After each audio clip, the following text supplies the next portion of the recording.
दिनेश भैया क्या बोलेंगे? अच्छा नहीं लगेगा?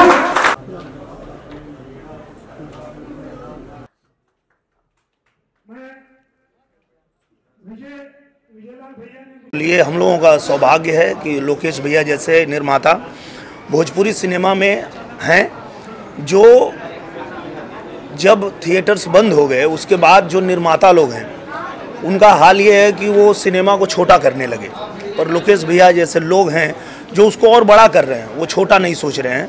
तो ऐसे लोगों की तो आवश्यकता है।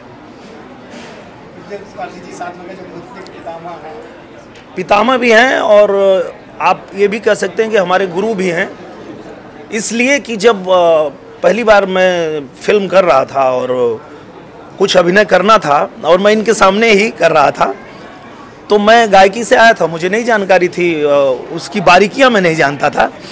तो सर ने कहा कि 1 मिनट कट करो, कैमरा कट किया और मुझे इन्होंने बताया कि बेटा ये जो चीज़ है ऐसे करो। तो मैंने बोला ठीक है चाचा, फिर मैं वैसे किया और अच्छा हुआ।